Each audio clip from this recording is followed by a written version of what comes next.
శివుడు మహానుభావుడు. సమస్త వేదముల చేత ప్రతిపాదింపబడినటువంటి పరబ్రహ్మస్వరూపము ఆ పరమశివుడే. శివ అనేటటువంటి మాటకి అర్థం మంగళం, కళ్యాణం, శుభం, ఇటువంటి మాటలు చెప్తారు. అంటే ఎక్కడెక్కడ శివుణ్ణి ఆరాధిస్తారో, ఎక్కడెక్కడ పరమశివుని యొక్క అనుగ్రహం ఉంటుందో అక్కడక్కడ కళ్యాణం ఉంటుంది, మంగళం ఉంటుంది, శుభం ఉంటుంది తప్ప వేరొకటి ఉండేటటువంటి అవకాశం ఉండదు. అందుకే ఒక్క శివుడికి మాత్రమే శాస్త్రాలలో పరమశివ అనేటటువంటి మాట ఉంది. పరమ విష్ణు, పరమ బ్రహ్మ అన్న మాటలు ఉండవు. అలాగే సదా విష్ణు, సదా బ్రహ్మ ఈ మాటలు ఉండవు. సదాశివ, పరమశివ ఈ రెండు మాటలు విశేషణాలుగా శివుడికే అన్వయం చేస్తారు. ఎందుచేత ఆయన పరమశివుడయ్యాడు, సదాశివుడయ్యాడు అంటే ఎప్పుడైనా కోపంగా ఉన్నట్లు కనపడతాడు, కానీ నిజానికి ఆయన కోపమునకు వశుడయ్యేటటువంటి స్వభావం ఉన్నవాడు కాడు. మరి ఎందుకు క్రోధం తెచ్చిపెట్టుకున్నట్టుగా ప్రవర్తించడం అంటే లోకాన్నంతటినీ ధర్మ మార్గంలో ప్రవర్తింపచేయడం కోసమని. లోకంలో ప్రజలు ధర్మ మార్గాన్ని విడిచిపెట్టి అధర్మాన్ని పట్టుకున్నప్పుడు వాళ్ళు ఆ అధర్మ మార్గంలో వెళ్ళి చెడిపోకుండా ఉండేటట్లుగా చెయ్యడం కోసం తాను కోపాన్ని నటించి మళ్ళీ ప్రజల్ని ధర్మ మార్గం వైపుకి తిప్పుతూ ఉంటాడు. అందుకే దక్షయజ్ఞం లాంటి చెయ్యకూడనటువంటి యజ్ఞాలు చేసినప్పుడు క్రోధం తెచ్చుకున్నవాడిలా నటించి మళ్ళీ ప్రజలందరినీ సన్మార్గం వైపుకి, ధర్మపథం వైపుకి తిప్పుతూ ఉంటాడు. అందుకే ఆయన నందీశ్వరుణ్ణి ఆరోహించి వెడుతూ ఉంటాడు.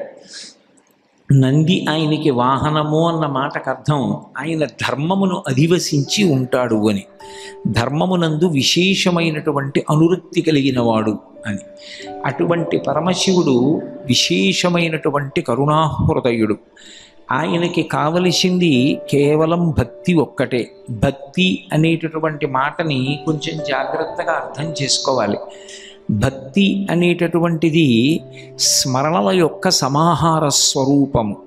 స్మరణ మనసుని ఆవహించి ఉంటుంది. నేను నా కుమారుణ్ణి స్మరించాను అన్నాను అనుకోండి, నా మనసుతో నా కొడుకుని తలుచుకున్నాను అని గుర్తు. నేను నా ఊరిని స్మరించాను అంటే నా ఊరి పట్ల నాకున్నటువంటి అభిమానం అటువంటిది. మనసు నుండి స్మరణలు వస్తాయి. స్మరణ రెండు కారణముల చేత రావచ్చు. ఒకటి క్రోధము చేత రావచ్చు, రెండు ప్రేమ చేత రావచ్చు. రెండిటి చేత వస్తుంది. అందుకే భక్తి యందు క్రోధంతో భగవంతుని పట్ల వైరం పెట్టుకుని తలుచుకునేటటువంటి వాళ్ళు ఉంటారు, భగవంతుని పట్ల భక్తితో తలుచుకునేటటువంటి వాళ్ళు ఉంటారు. కామోత్కంఠత గోపికల్ భయమునన్ కంసుండు వైరక్రియా సామగ్రించి శుపాల ముఖ్య నృపతుల్ సంబంధులై విష్ణులున్ ప్రేమన్ మీరలు భక్తి మేము ఇది చక్రింకంటి మెట్లైన నుద్ధామ ధ్యాన గరిష్ఠులైన హరిచందన్ వచ్చు ధాత్రీశ్వర అంటాడు నారదుడు ధర్మరాజు గారితో. భగవంతుడి పట్ల ఏ భావన మనం ఉంచుకున్నప్పటికీ కూడా ఆ భావన ఉద్ధరణ హేతువే అవుతుంది. కానీ క్రోధంతో, కక్షతోటి, పగతోటి భగవంతుణ్ణి స్మరించడం మంచి పద్ధతి కాదు. ఎందుచేత అంటే బ్రతికున్న నాళ్ళు చచ్చినట్టు బ్రతికి చచ్చిన తరువాత అమ్మయ్య అని విడుదలైపోతాడు. ఆ పరిస్థితి హిరణ్యకశిపుడు, రావణాసురుడు మొదలైనటువంటి వాళ్ళు పొందారు. అలా పొందకుండా బ్రతికున్నప్పుడు సత్వగుణంతో ధర్మాన్ని అనుష్ఠానం చేసి భగవంతుని యందు ప్రీతితో కూడినటువంటి భావనతో జీవించిన వాడు ఎవరుంటాడో వాడు సాత్వికమైనటువంటి భక్తితో ఉన్నవాడు అని పిలుస్తారు. ఆ భక్తి అపేక్షణీయము. ఎవరైనా సరే అటువంటి భక్తినే కోరుకోవలసి ఉంటుంది. అటువంటి భక్తితో భగవంతుణ్ణి స్మరించడమే అసలు యథార్థమునకు భక్తి అని పేరు. పదార్థమును తీసుకొచ్చి ఇవ్వడం ఎందుకు అంటే ఆ భక్తి లోపల పట్టకపోతే, ఆ భక్తి ఏదో ఒక కర్మగా చెయ్యకపోతే అది తీరలేదనుకోండి, అలా తీరడానికి చేసేటటువంటి కర్మానుష్ఠానానికి పూజ అని పేరు. నాకు నా కొడుకంటే విపరీతమైనటువంటి ప్రేమ అనుకోండి, ఓసారి నా కొడుకు రెండు చేతులు పట్టుకుంటాను గట్టిగా, నా కొడుకుని కౌగిలించుకుంటాను, వాడికో మామిడి పండు పెడతాను, వాడికో కొత్త బట్టల జత కొనిస్తాను, వాడు సుఖంగా ఉంటే చూసి నేను సంతోషిస్తాను. అలాగే లోపల భగవంతుని పట్ల ఉన్నటువంటి ప్రేమ పట్టక పొంగి బయటికొచ్చి కర్మానుష్ఠానమైనటువంటి రూపాన్ని పొంది ఉపచారములుగా పర్యవసానమైతే దానికి భక్తి అని పేరు. అటువంటి భక్తి యందు పూర్వాంగంలో మనసు ఆర్ద్రతతో కూడినదై ఉంటుంది. ఆర్ద్రత అంటే తడిసి మెత్తగా ఉండడం. ఎప్పుడూ అంతటా భగవంతుణ్ణి చూస్తున్న కారణం చేత భగవంతుని చేత పొందినటువంటి ఉపకారములను స్మరించి వాని యందు నిరతిశయమైనటువంటి ప్రీతిని పొంది ఉన్న కారణం చేత భగవంతుడు సంతోషిస్తాడు తప్ప యథార్థమునకు ఏదో ఒక పదార్థాన్ని తీసుకెళ్ళి ఆయనకి ఇచ్చినంత మాత్రాన ఆయన సంతోషించడు. ఎందుకు సంతోషించడు అంటే ఒకటే కారణం, ఆ పదార్థం కొత్తగా మనం తీసుకొచ్చి ఇచ్చింది కాదు, అది పరమేశ్వరుడి యొక్క సృష్టిలోంచే వచ్చింది. అందుకే శంకరాచార్యుల వారు శివానందలహరి చేస్తూ ఒక మాట అంటారు, ఈశ్వర అసలు మీకు ఇవ్వడానికి మీకు లేనిది నా దగ్గర ఉన్నది ఏముంది కనుక? తరస్తే హేమాద్ర్యౌ గిరిశ నికటస్తే ధనపతౌ గృహస్థే స్వర్భూజామరసురభి చింతామణిగణి శిరస్థే శీతాంశౌ అని పరమశివుని యొక్క వైభవం గురించి మాట్లాడుతూ కరస్థే హేమాద్ర్యౌ, ఆయన చేతిలో బంగారు కొండ మేరు పర్వతాన్ని ధనస్సుగా పట్టుకున్నాడు. గిరీశ నికటస్థే ధనపతౌ, ఆయన పక్కన ఎప్పుడూ నవనిధులకు అధిపతి అయినటువంటి కుబేరుడు చేతులు కట్టుకుని నిలబడి ఉంటాడు. ఇంకా ఆయనకి మనం ఏమిస్తాం? గిరీశ నికటస్థే ధనపతౌ గృహస్థే స్వర్భూజామరసురభి చింతామణిగణి. ఆయన ఇంట్లో చూస్తే చింతామణులతో కట్టబడినటువంటి గోడలు ఉన్నాయి. ఆయన ఇంట్లో కామధేనువులు కల్పవృక్షములు ఉన్నాయి. మనందరం ఒక కల్పవృక్షం దొరికితేనే ఎంతో సంతోషించి ఆ కల్పవృక్షము యొక్క అనుగ్రహము చేత కోర్కెలు తీర్చుకుంటాం. మనమేమి, నిజానికి మనకి కల్పవృక్షం అమ్మవారు. కల్పవృక్షాన్ని ఆశ్రయించేసి కోర్కెలు తీర్చుకునేది దేవతా స్త్రీ. శంకర భగవత్పాదులు సౌందర్యలహరి చేస్తూ అంటారు, నఖైర్నాకస్త్రీణాం కరకమల సంకోచ శిశిభిః తరూణాం దివ్యానాం హసతైవతే చండిచరణౌ ఫలాని స్వశ్చేభ్యః కిసలయకరాగ్రేణ దదత దరిద్రేభ్యో భద్రాం శ్రియమనిశమహ్నాయ దదతౌ అంటారు. ఆ కల్పవృక్షముల యొక్క చిగుళ్ళ చేత ఇవ్వబడినటువంటి కామితములను స్వీకరించి దేవతా స్త్రీలు దేవతలు సంతోషపడుతుంటారు. కానీ మనకి ఏది కల్పవృక్షం అంటే పరదేవత యొక్క పాదముల జంటయే. దాన్ని స్మరించినంత మాత్రం చేత మనం అభ్యున్నతిని పొందుతాం. కాబట్టి ఆయన ఇంట్లో పరమశివుని యొక్క గృహంలో స్వర్భూజామరసురభి చింతామణిగణి, కామధేనువు కల్పవృక్షములు ఇవన్నీ పెద్ద పెద్ద సమూహములుగా ఉన్నాయి. ఇంటి గోడలే ఆ చింతామణులతో కట్టబడ్డాయి. అటువంటి వాడికి మనం ఇవ్వగలిగింది ఏముంటుంది? ఏముండదు. కమర్థం దాస్యే, పైగా శిరస్తే శీతాంశౌ చరణయుగళస్తే అఖిల శుభౌ. ఆయన యొక్క తల మీద చంద్రరేఖ ఉంది. చంద్రరేఖ కాలమును గణించడానికి ఒక ప్రమాణం. మనం తెల్లవారి లేస్తే సంకల్పము అని దేశకాల సంకీర్తనం చేస్తాం. దేశకాల సంకీర్తనం చేసినప్పుడు తిథి చెప్తాం. ఇవాళ చతుర్దశిమ్యాం అని చెప్పాం. రేపేదో అమావాస్య తిథి చెప్తాం. అంటే చంద్రుని యొక్క కళలను బట్టి తిథులు మారతాయి. తిథులు మారితే కాలము వెళ్ళిపోతోందని గుర్తు. వెళ్ళిపోతున్నటువంటి కాలమునందు సమస్తమైన జీవులు పడిపోతాయి. కానీ కాలమునకు సంకేతమైనటువంటి చంద్రవంకని తన శిరస్సు మీద ధరించినటువంటి పరమశివుడు కాలాతీతుడై సర్వకాలముల యందు ఉండేటటువంటి శాశ్వతమైన స్వరూపమైన వాడు. అటువంటి వాడికి మనం ఇవ్వగలిగినది ఏముంటుంది? మోక్షానందాన్ని కూడా ఆయన మనకివ్వగలడు తప్ప ఆయనకి మనం ఇవ్వగలిగినవన్నది లేదు. కమర్థం దాస్యేహం భవతు భవదర్థం మమ మనః అంటారు. కాబట్టి శివ, నీకు మేము ఇవ్వగలిగినది ఏముంది? ఏమీ లేదు. మేము ఇవ్వగలిగినది అంటూ ఉంటే ఒక్కటే ఉంది, మమ మనః, నా మనస్సు ఒక్కటే ఉంది. ఎందుచేత అంటే ఆ మనస్సు ఎప్పుడు నేను నాది అన్న రెండు మాటలను చెప్తూ ఉంటుంది.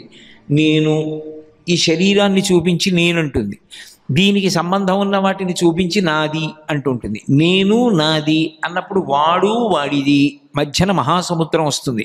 అజ్ఞానం అంతా అక్కడే ఏర్పడుతుంది. ఏర్పడేటప్పటికీ మనిషి అధపతనాన్ని చెందడానికి కావలసినటువంటి కారణములన్నీ అందులోంచి ఉద్భవిస్తున్నాయి కనుక ఈశ్వర నేను నాది అనేటటువంటి రెండు పదములకు ఆధారభూతమైనటువంటి నా మనస్సుని నీ పాదముల దగ్గర పెట్టేస్తాను. ఒక్కసారి మనసు ఈశ్వరుడి దగ్గర పాదముల దగ్గర పెడితే ఆయన పరమ ప్రసన్నుడవుతాడు. మనస్సు ఆయన దగ్గర పెట్టడానికి అదేమైనా వస్తువా? తీసి ఎలా పెడతాం? పెట్టడం కుదరదు.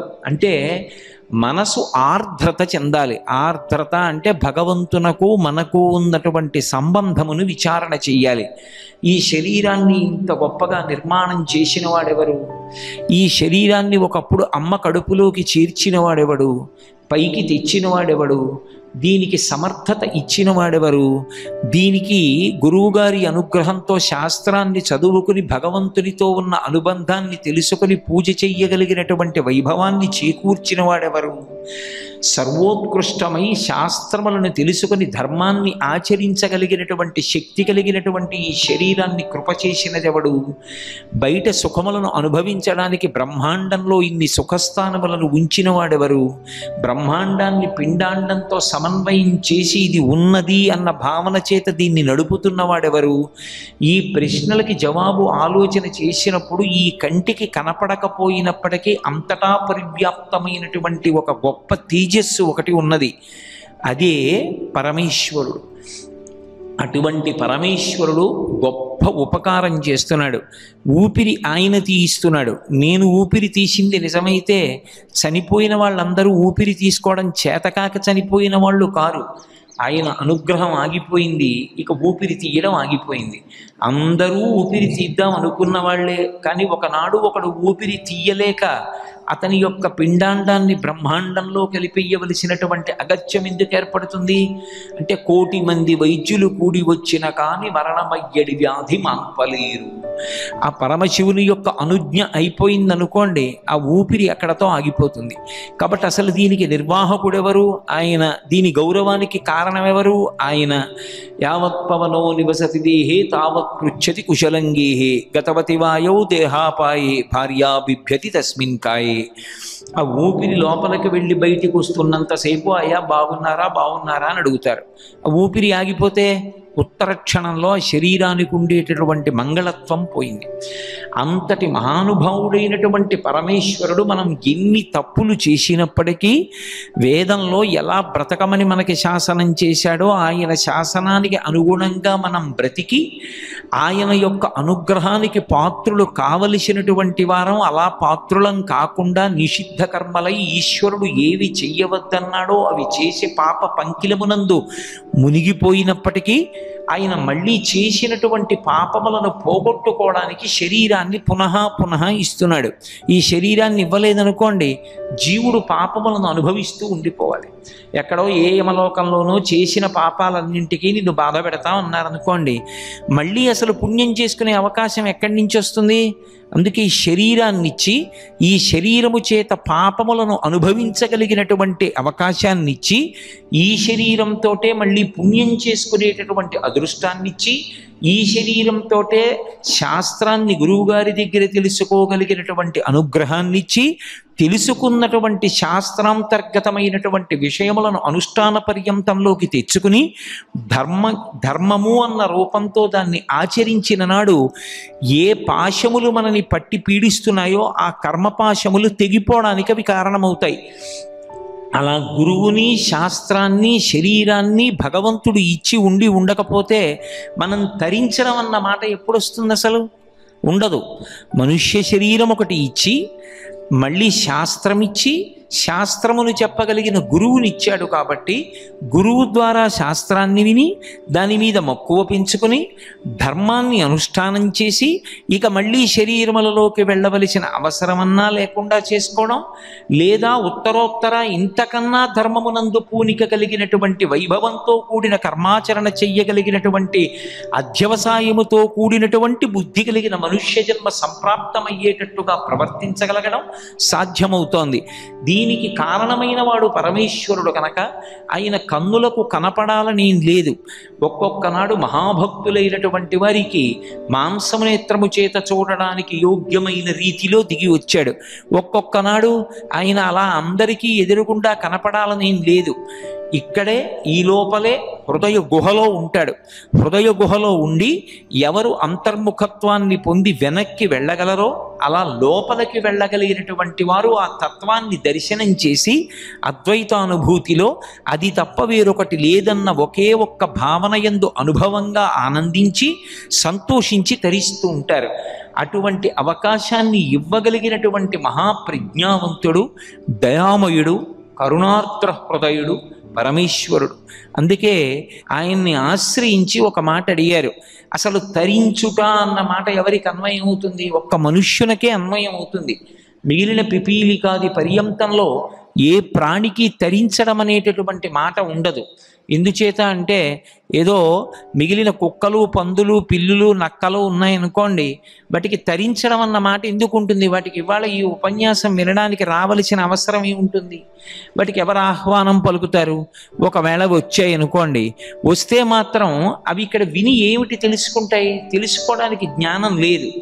కాబట్టి తెలుసుకునుట, ఆచరించుట, ఆచరించినటువంటి కర్మానుష్ఠానము చేత ఈశ్వరుని యొక్క కృపచేత కర్మపాశములను తెగవేయుట, తెగిపోయినటువంటి పాశముల చేత పశుపతి యందు పశువైనటువంటి మనుష్యుడు కలిసిపోవుట, ఇవి లభ్యమవడానికి అత్యంత ప్రధానమైనది ఏది అంటే మనుష్యుని యొక్క శరీరం.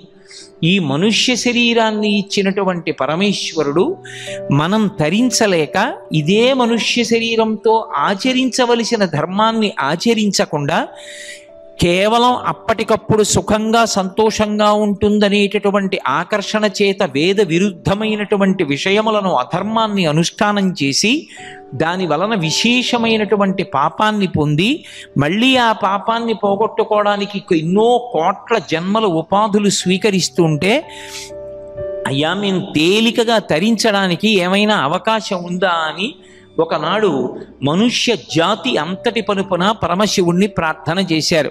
ప్రార్థన చేస్తే ఆయన 4 విషయాలు లోకానికి చెప్పాడు.